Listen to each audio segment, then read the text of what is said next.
የተጣሉበት ምክንያት ሁለቱም በኮሚሽኑ ነው። እዚች ጋር እንደተባለው ፖስት እንደተደረገው 100 ሺህ ብቻ አይደለም የወሰዱት። ነባ 1.2 ሚሊዮን ወሰደች፣ ነጃት 400 ሺህ ብር ወሰደች። የ400 ሺህ ብሩንም ትራንዛክሽን ቀን ሙሉ እኔ ከተበዳዮቹ ጋር ከጀማል ጋር ውዬ ተቀብያለሁ፣ እልክልሃለሁ። ነጃት 100 ሺህ አይደለም የወሰደችው 395 ሺህ ብር አካባቢ 398 ሺህ ብር አካባቢ የባንክ ስቴትመንት ተቀብያለሁ፣ እሱንም እልክልሃለሁ። ሁለቱም ተባብረው ነው እየሰረቁት፣ ሁለቱም ሌባ ናቸው። በዚህ ጉዳይ ሁለቱም መቀጣት አለባቸው። ሰው ያንን ነገር ሲላክልኝ በጣም ተናደድኩኝ። ከዛ እኛ እንደነገር ይሰማል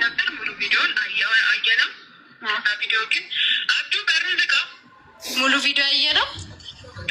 አትፍሽ ሀምዚም አየው። አይ ሀምዚ አላየም። እኔ ነኝ ያየሁት ሙሉ ቪዲዮ ማለት ነው። እና ወደ እኔ ቴሌግራም ተላከ። ይኸው ወደ እኔ ቴሌግራም ተላከ 4 ነጥብ። የአንድን ምስኪን ታማሚ አባት ለሕክምና ተብሎ ከህዝብ የተሰበሰበውን በሚሊዮን የሚቆጠር ገንዘብ መውሰድ፣ ይህ ነገር ሊወገዝ ይገባል። በዚህ ተግባር ላይ የተሳተፉ በሙሉ በህግ ሊጠየቁ ይገባል።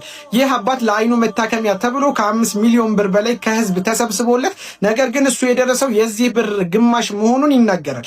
ይህን ነገር በተደጋጋሚ በሽማግሌ ለማስመለስ ብሞክርም ይህ የሰራንበት ኮሚሽን ነው በማለት ከ1.7 ሚሊዮን ብር በላይ ተጭበርብሬ የኢትዮጵያ ህዝብ ለመታከሚያ ያዋጣልኝን ገንዘብ በዚች ልጅ ተወስዶብኛል ሲል ይህ አባታችን ይናገራል። እስኪ ቪዲዮውን ልጋብዛችሁ። ይህን ቪዲዮ በደንብ ሼር፣ ሪፖስት፣ ኮፒ ሊንክ እያደረጋችሁ የህግ አካል ጋር እንዲደርስ አድርጉት። 1.7 እሷ ጋር አለኝ ብር ሀቄ ነው።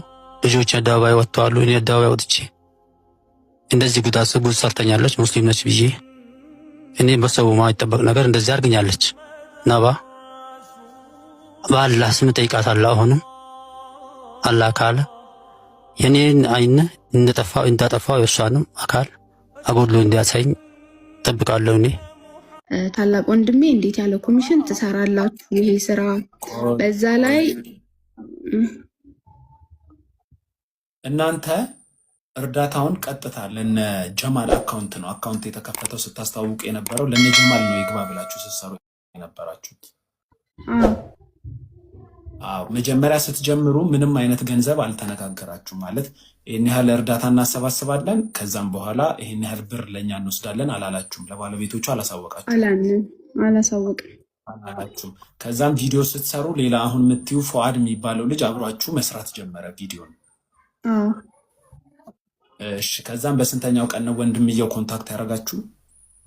ዲቴል ቀኑን ባላስታውስም ብቻ 4-5 ቪዲዮ እኛ ከሰራን በኋላ ያም ልጅ መጥቶ መስራት ሲጀምር እንደዚህ እንዴት ያለው ኮሚሽን ምናምን አለ ስትል እኔ ደግሞ ምን አልኳት፣ ስም እየነገርሽ ነጃት የሷ ወንድም ታላቅ ወንድሟ ነው። ላይክ ራሷ መታ ታላቅ ወንድሟ ማን እንደሆነ ስም ትጥራ ማለት ታላቅ ወንድሟ ነው።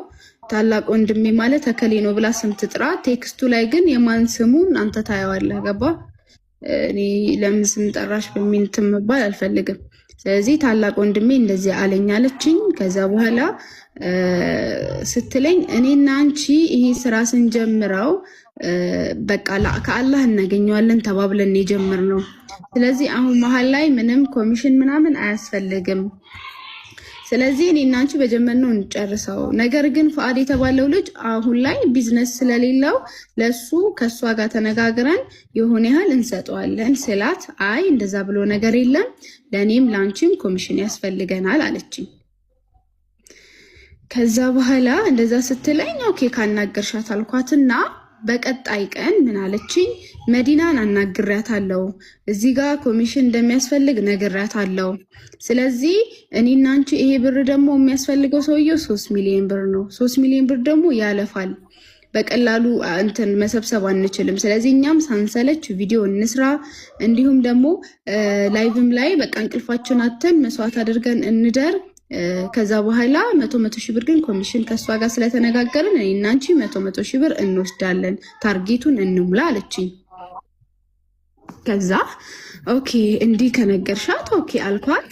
ሰራን ቪዲዮ እስከ በቃ ዝም ብለን በጣም በተደጋጋሚ ነው ቪዲዮ የምንሰራው። ከዛ በኋላ ለኔ 50 ሺህ ብር አድርጋ 100 ሺህ ብር ላከችልኝ ኮሚሽኑ ብላ ማለት ነው። ብሩ አልሰጠነውም፣ ላይክ አልሞላም። ቆይ ለአንቺ ስንት ላከችልሽ? 100 ሺህ ብር። 100 ሺህ ብር ስንት ነው የሰበሰባችሁት እስከዛ ሰዓት ድረስ? 2.2 ነው ምናምን ነው ያለችኝ። ያው እኔ አላውቅም፣ እሷ ነች የምትነግረኝ። 2 ሚሊዮኑን በምን ያህል ታይም ጊዜ ሰበሰባችሁ? ማለት ይህን መሰብሰብ ከጀመራችሁ በስንት ጊዜ? ቢያንስ 2 ወር ከምናምን ይሆናል። 2 ወር። በ2 ወሩ 2 ሚሊዮን የሚገመት ሰበሰባችሁ። ለአንቺ 100 ሺህ ብር። ሌላስ? ከዛ እንደዛ ሰጠችኝና ከዛ ለእኔ 100 ሺህ ወስጃለሁ አለችኝ። ስልኩ እንዴት ነው ክሪል እንዲሆንላችሁ? ስልኩ መዲና ማለት የጀማል ባለቤት ስም አካውንት ተከፈተና ስልኩ ማንጋን ያለው ነባጋን ያለው ስልኩ ተከፍቶ ነባጋ ነው። ሞባይል ባንኪንግ ሙሉ ከፋፍታ ነባጋን ያለው ማለት ነው። ከዛ በኋላ እንደዛ አደረገች። ከዛ ቪዲዮ እየሰራን ይሄ ብር አይሞላም እያለች ከዛ ፉአድ ለሚባለው ልጅ ኮሚሽን ብለን ከምንሰጠው እንደዚሁ እንስጠው አለችና ነጁ አለችው ማስታወቂያ ሰርታ 15 ሺህ ብር አግኝታ ነበር። እንዲሁም እኔ 35 ሺህ ብር ጨምሬ ስላገዝከን ላይቭም ላይ አብረህን ስለነበርክ ይሄ ብር ይሰጥህ ብላ 50 ሺህ ብር ሰጠችው። አብራችሁ እንትን ሲያስተባብር ለነበረው ማለት ነው። እሺ ቆይ እንዲህ ላድርግና አንዴ እስቲ አይዛክ እንዴት ነህ? አለሁልሽ ባባ። አለን ይሳቅ። እኔ የምልህ ስለዚህ ጉዳይ የምታውቀው ነገር አለ ወይስ ማለት ትልቅ ፎሎወር ስላለህን ያስገባው? እኔማ ቪዲዮን እኮ እያለቀሰች ስትሰራ ያው ከዚህ በፊትም ኦልሬዲ ታጋይ የሆነች ልጅ ነበረች ነጁቲ ምናምን እና እንደዚህ የራቆት ቪዲዮ ምናምን ስትል መጠየቅ አለበት ብዬ ቪዲዮ ሰርቼላት ነበር እና ስደውላትም አላነሳችልኝም ነበር። ለዛ ነው አንዳንድ መጠየቅ ያለብኝ ነገሮች ስለነበሩ እሱን ለመጠየቅ ለእሷም ጭምር ማለት ነው። እሷ ታውራና እሷ የምትለውን እንስማና ከዛም በኋላ እንትን ትላለህ። እሺ ነጁ ቀጥይ። እሺ ለፉአድ 50 ሺህ ብር ሰጣችሁት አብሯችሁ ለሰራ ሰው?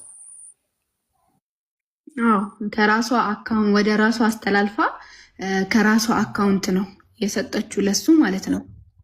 ወደ ራሷ ማለት የመዲናን አካውንት ማለት የተረጂው አካውንት ባንክ አክሰሷም አካውንቷም እሷ ጋር ነበረ። የመዲናን አካውንት በራሷ ስልክ እኮ አይደለም። ይኸውልህ የመዲና ስልክ ላይ አካውንት ተከፍቶ ከነ ስልኩ ነባጋ ነው ያለው ማለት ነው።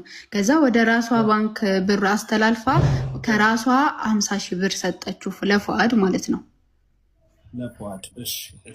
ከዛ እንደዛ ሰጠችው። ቀጠለ ቪዲዮ በቃ ይሄ 2.4 ቪዲዮ እንሰራለን ምናምን። ከዛ አልሞላ